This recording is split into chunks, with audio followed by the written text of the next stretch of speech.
قرآن چیخ چیخ کے کہہ رہا ہے کہ جو نماز نہیں پڑھتا وہ پاکستان کے شناختی کارڈ میں مسلمان ہے، اللہ کے ہاں وہ مسلمان نہیں ہے۔ صحیح مسلم میں یہ حدیث لکھی رہ گئی 246 کہ بندے کے کفر اور ایمان، شرک اور اسلام کے درمیان فرق کی نماز ہے۔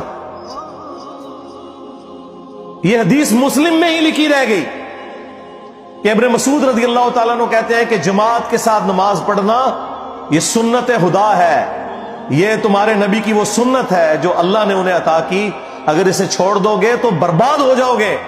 رسول اللہ کے زمانے میں اگر کوئی بیمار بھی ہوتا اور 2 بندوں کے سہارے مسجد میں آ کے نماز پڑھ سکتا تو اس کی کوشش ہوتی کہ میں مسجد میں جماعت سے نماز پڑھوں، کہیں مجھے منافق نہ شمار کر لیا جائے۔ جماعت چھوڑنے پر رسول اللہ کے زمانے میں سمجھا جاتا تھا صلی اللہ علیہ وآلہ وسلم کہ بندہ منافق ہے۔ صحابہ کرام کو، اہل بیت کو کب معلوم تھا کہ ایسی امت بھی آنے والی ہے جو آپ سے بڑا عاشق رسول ہونے کا دعویٰ کرے گی اور نماز ایک نہیں پڑھے گی؟ تو وہ کہتے یار یہ تو بڑا آسان اسلام ہے۔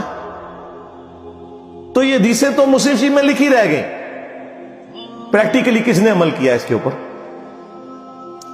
یہ حدیث ترمذی میں لکھی رہ گئی کہ ہمارا اور منافقین کا عہد نماز کی بنیاد پہ ہے، جس نے نماز چھوڑی اس نے کفر کیا۔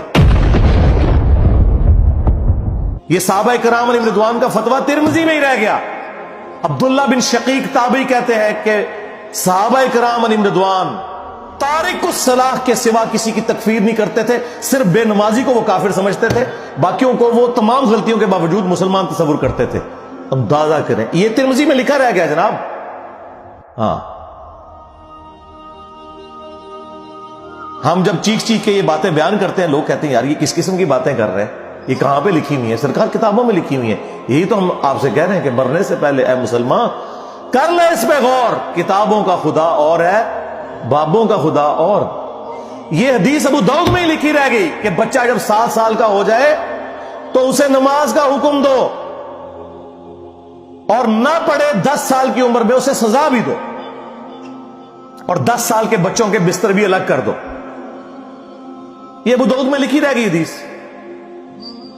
عمل کس نے کیا؟ یہ حدیث ابن ماجہ میں لکھی رہ گئی کہ نبی علیہ السلام نے فرمایا اے معاذ، اللہ کے ساتھ شرک نہ کرنا، خواہ تمہارے ٹکڑے ٹکڑے کر دیے جائیں، تمہیں قتل کر دیا جائے، سولی دے دیا جائے، یا آگ میں زندہ جلا دیا جائے، شرک نہ کرنا۔ یہ پہلی نصیحت۔ اسی حدیث میں دوسری نصیحت، نماز نہ چھوڑنا۔ تمہارا اللہ کے ساتھ عہد نماز کی بنیاد پہ ہے، اگر تم نے نماز چھوڑ دی تو اللہ کا ذمہ اٹھ گیا تم سے۔ اور تیسری چیز فرمایا شراب نہ پینا، یہ تمام برائیوں کی جڑ ہے۔ تو یہ حدیثیں تو لکھی رہ گئی سرکار۔ یہ حدیث مسند احمد میں ہی لکھی رہ گئی کہ نبی علیہ السلام نے فرمایا کہ نماز قیامت کے دن نمازی کے لیے دلیل، نجات اور نور ہوگی، اور جو نماز نہیں پڑھتا قیامت کے دن نہ اس کے لیے کوئی دلیل ہوگی اللہ کے حضور بچنے کی، نہ نجات اور نہ کوئی روشنی، نور جو پولیس رات سے گزرنے کے لیے قرآن میں آیا نا، وہ نور۔ اور پھر نبی السلام نے فرمایا کہ بے نمازی کا حشر اسی حدیث میں آتا ہے، فرعون، قارون اور حامان اور امیہ ابن خلف کے ساتھ ہوگا۔ ہاں جی، کچھ بھی ہے تیرے محبوب کی امت سے ہے۔ محبوب تو پہلے ہی بتا گئے کہ بے نمازی تیرا حشر تو فرعون کے ساتھ ہونا ہے، تیرا حشر قارون کے ساتھ ہونا ہے، امیہ ابن خلف کے ساتھ ہونا ہے۔ اور یہ تو میں آپ کو صرف ایک بات کر رہا ہوں۔ اب اگر میں قرآن کی توحید بیان کرنا شروع کروں تو قرآن کے پہلے صفحے کا ٹیسٹ دنیا کے کروڑوں مسلمان پاس نہیں کر سکتے۔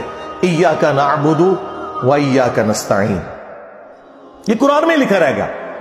ماشاءاللہ فجر کی نماز میں یہ پڑھ کے نکلتا ہے، اور مسجد کے ساتھ جو دربار ہے ریگولرلی حاضری دے کے اس بابے سے بھی مانگ کے گھر آتا ہے۔ تو کیا نماز تو پڑھی؟ تو مسلمان ہے، تیری ہر نماز کی ہر رکعت میں تو یہ نہ پڑھے تیری نماز ہی نہیں ہوتی۔ ایاک نعبد و ایاک نستعین، اے اللہ عبادت بھی تیری کریں گے، دعا بھی تجھی سے مانگیں گے، مدد بھی تجھی سے مانگیں گے۔ یہاں مدد مانا دعا کیا، لیکن یہاں مولویوں نے پھر پٹی پڑھا دی، ان کا نہیں جی نہیں جی، امی سے روٹی نہ مانگے. اندازہ کریں قرآن کا مذاق اڑا رہے ہیں، حالانکہ انہیں پتہ ہے کہ قرآن میں یہ آیت موجود ہے وَتَعَاوَنُوا عَلَى الْبِرِّ وَالتَّقْوَى وَلَا تَعَاوَنُوا عَلَى الْإِثْمِ وَالْعُدْوَانِ.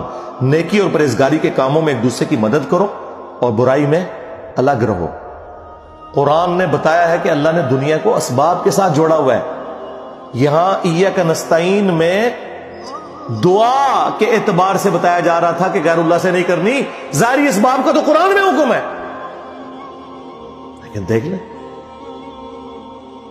اور پھر جس شان سے اللہ تعالیٰ نے سورۃ النمل میں ذکر کیا، حیران کن بات آپ کو بتاؤں، اہل تشیع کے ہاں صبح و شام کی دعاؤں میں، سنت اذکار میں سورۃ النمل کی آیت نمبر 62 پڑھی جاتی ہے. ترجمہ نہیں کبھی کسی نے پڑھا، اور ہمارے جن اسٹوڈنٹس نے پڑھا جو شیعہ مکتب سے تعلق رکھتے تھے، کیونکہ میں نے اس آیت کو اتنی دفعہ کوٹ کیا، انہوں نے کہا ہم تو یہ صبح شام پڑھتے ہیں، ترجمہ پڑھا تو انہوں نے کہا یار یہ آیت پڑھ کے بھی سب سے زیادہ شرک ہم کر رہے تھے، کیونکہ اس آیت کے اندر کیا لکھا ہے؟ اَمَّن يُجِيبُ الْمُضْطَرَّ إِذَا دَعَاهُ، بھلا بتاؤ کون ہے جو تکلیف میں گھرے ہوئے شخص کی فریاد کو سنتا ہے، وَيَكْشِفُ السُّوءَ، اور اس سے اس کی برائی کو، تکلیف کو دور کر دیتا ہے، وَيَجْعَلُكُمْ خُلَفَاءَ الْأَرْضِ، اور تمہیں اگلوں کا خلیفہ کرتا ہے زمین پر، تمہارے ماں باپ کے مرنے کے بعد تم، تمہارے مرنے کے بعد تمہاری اولاد کو. اَإِلَٰهٌ مَّعَ اللَّهِ، کیا اللہ کے ساتھ کوئی اور معبود بھی ہے؟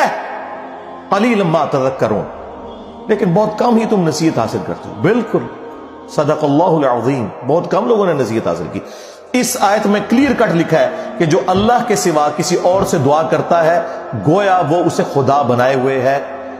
یا علی مدد کا مطلب سادہ نہیں ہے، اس کا مطلب ہے کہ آپ نے مولا علی کو اللہ کے مقابلے پر خدا تصور کر لیا. نہیں جی ہم تو انہیں اللہ کا بندہ مانتے ہیں. نہیں جناب، قرآن تو یہ کہتا ہے کہ اللہ کا بندہ مان کے یا بغیر بندہ مان کے. جب تمہارا یہ عقیدہ ہے کہ اللہ کے سوا کوئی تمہاری تکلیف دور کر سکتا ہے، جی پیچھے اللہ ہی ہے. اچھا اللہ پیچھے رکھ رہے ہیں، یہ دیکھیں حدیث میں لکھا ہوا ہے نماز کا طریقہ. اور نہیں جی ہمارے امام صاحب نے بھی تو وہی کچھ بتایا نا، پیچھے تھے اتنے بھی نبی علیہ السلام نے. نبی علیہ السلام پیچھے رکھنے کے لیے، میرے نبی صاحب ہے ہی کوئی نہیں، تیرے بابے تھے شاہ ہی کوئی نہیں. اللہ پیچھے، رسول پیچھے، آگے تمہارے بابے. عزتیں اویل کی ہیں تم نے اللہ اور اس کے رسول کے نام کے اوپر، چندے کھائے ہیں تم نے رسول اللہ کے نام کے اوپر صلی اللہ علیہ وآلہ وسلم. سواریاں سوار کی ہیں تم نے مکے اور مدینے کے نام کے اوپر، اور غداری کی ہے اپنے دین کے ساتھ. ممبروں پہ چڑھ کے کہتے ہو قرآن و حدیث ڈائریکٹ نہ پڑھنا، گمراہ ہو جاؤ گے. واہ، یہ کوئی یہودی یا نصرانی آ کے بات کرے ہم منہ توڑ دیں. جس طرح آج آگ لگانے کے اوپر قرآن کو ہمیں کتنا غصہ چڑھا ہوا ہے. تیرا مفتی ہر جمعے کو کھڑا ہو کے کہ قرآن اور بخاری ڈائریکٹ نہ پڑھنا، گمراہ ہو جاؤ گے.